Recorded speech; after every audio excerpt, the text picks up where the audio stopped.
Well, unfortunately, round two did not bring a matchup with Bob and George.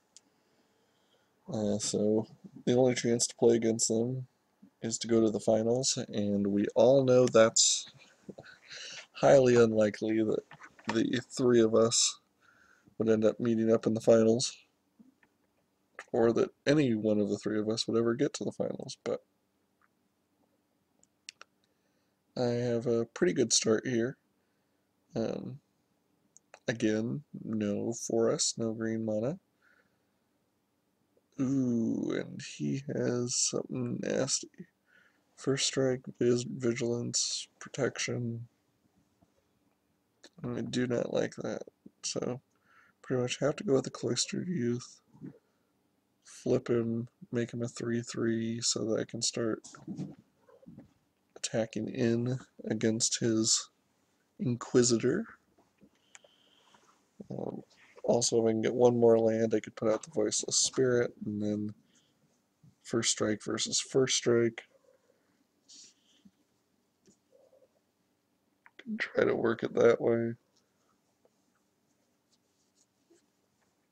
It is just a nasty little card against an early aggro deck. I mean, later it's nothing, or not nothing, but certainly not something I'm worried about. And actually, Selfless Cathar with the Inquisitor there is a little annoying because if I attack in, he sacks the Cathar and ends up killing my Fiend. I didn't draw another land, which is really unfortunate. But here,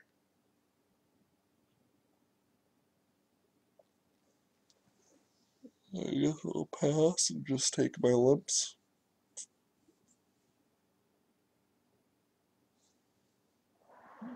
Good news being that, well, if he attacks, I'm in no better shape. Almost have to just block with the Fiend and force his hand on that Cathar. Force his hand on the Catheter. Force his hand on the Catheter, and looks like he might be. Well, crap. That makes things really ugly.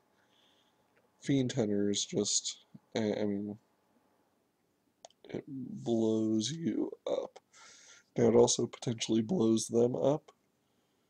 If you have an answer for that Fiend Hunter, you can return your creature at instant speed. Can be a nice trick or surprise, but here it's 3 more damage. Haven't really taken care of my problem. Not good. Getting 1 green gives me the Voiceless Spirit option. Hamlet Captain is also technically an option. If I can get a couple more land, I could start using the Gavany Township. I could get my creatures up to the point where they would win the war. But right now they are certainly fighting a losing battle against this guy's deck.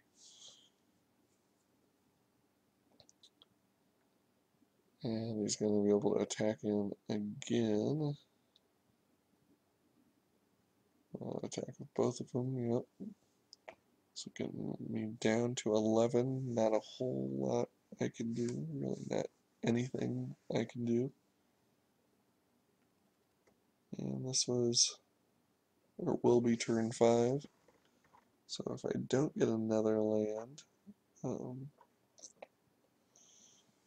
I don't get another green, I really need to be able to get out those werewolves. Not that they would help me against his Inquisitor.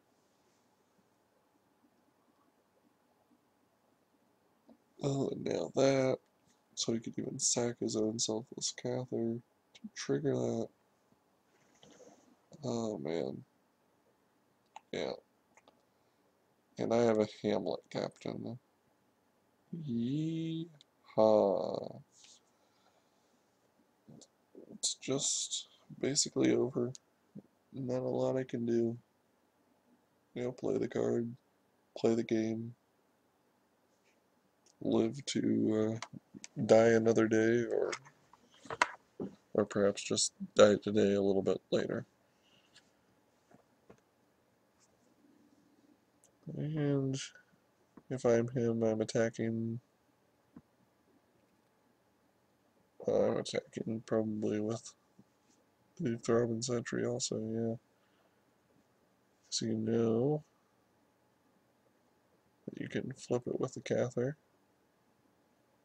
And I foolishly am blocking without thinking about the bonus that the Cather himself would give the Sentry as well. So I'm going to double block and lose both of my creatures and not trade.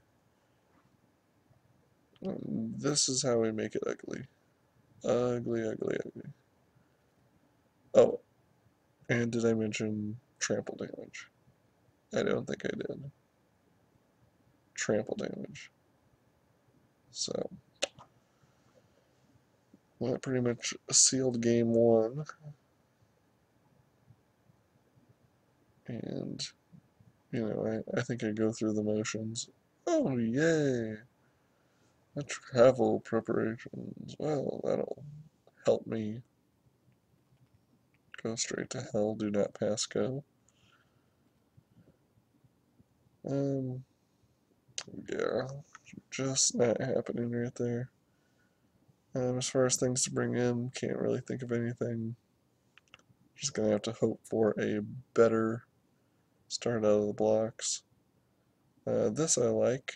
I like the Cloistered Youth to Cather to Sharpened Pitchfork that I'm equipping and attacking with a 3/3 First Striker. There's definitely some, I don't want to say synergy. There's not really synergy, but there's potential to the hand and to the start that could be here. With a second Elder Cather, that actually brings, in my opinion, even more potential.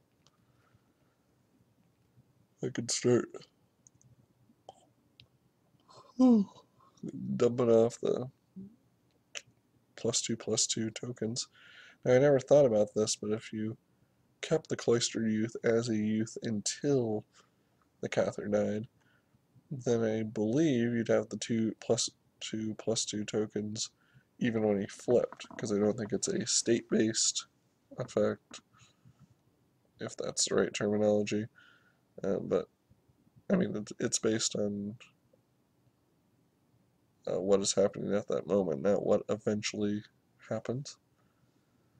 This guy I have to flip. Can put out the Cather. Could put out the Sharpened Pitchfork if I so desired. I personally do not, but it's there.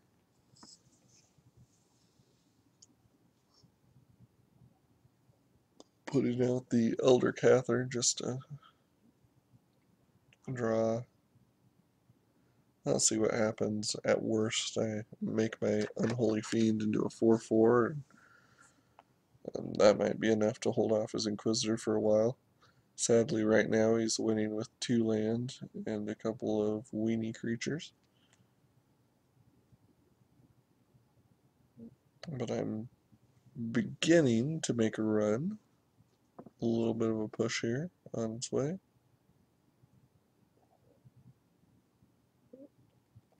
And I mean, from my looks of it, just going for it. Um, yeah, it's hard. Because I don't see.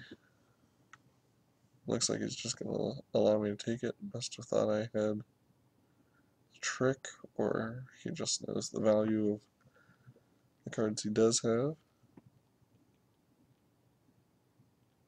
Sharpening Day could have been a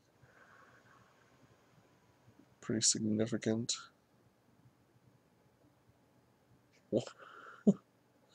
Did I just say Sharpening Day? Oh god, I'm tired. I need to get this done. Um, Sharpened Pitchfork could be a pretty potent equipment. Could really help out in this current board state. So that's what I probably should be doing, is just putting that on one of the Elder Cathars and getting in for as much damage as I can. Oh, come on. Yeah. Now, using that to pay for the equip would be foolish. Fortunately, I did not.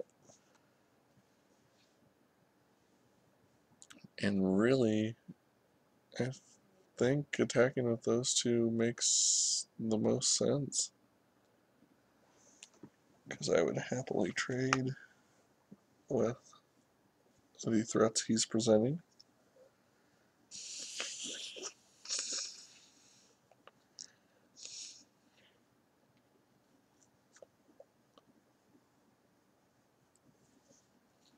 And it looks like I'm going to be trading, but that would be a 2-for-1.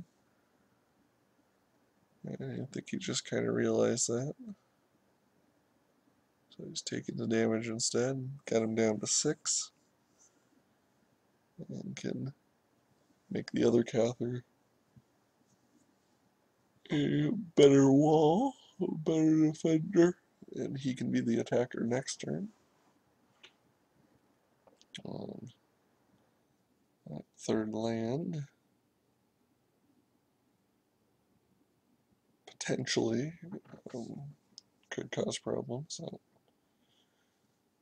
could get him into something like that. Which 4/4 first striker becomes much more difficult to handle. It gets me to start thinking about how and what and how my attack will go here.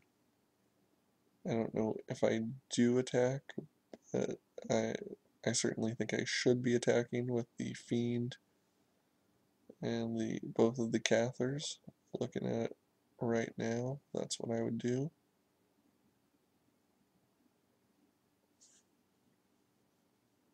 And yes, I do.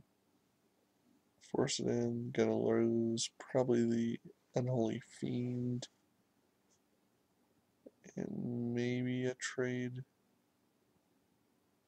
with Fox. Can't even set off the Cather's ability at this point.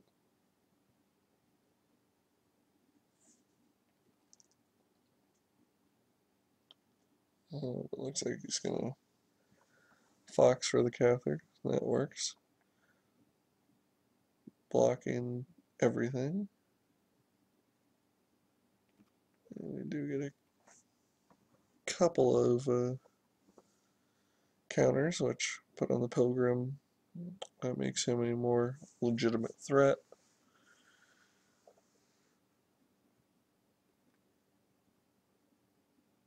And the Hamlet Captain also is a short-term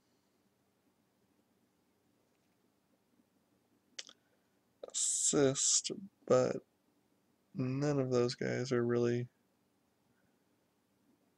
outpacing or outdoing his. Oh, not Fiend Hunter. Fiend Hunter just kills you, especially on something where you just put tokens on your guy. And you can just bounce him and leave you breathless. Um, that situation also means I can't really attack, or I have very few options on how to attack.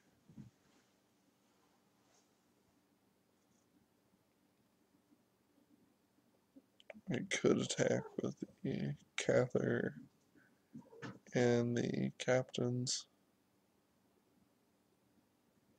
I get 4, 5, 6. So I get 4. I could at least trade on the first striking. I probably would just take it.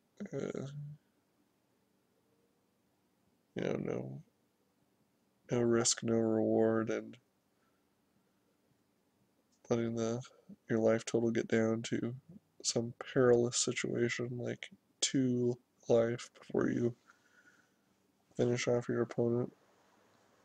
There's something to be respected in that.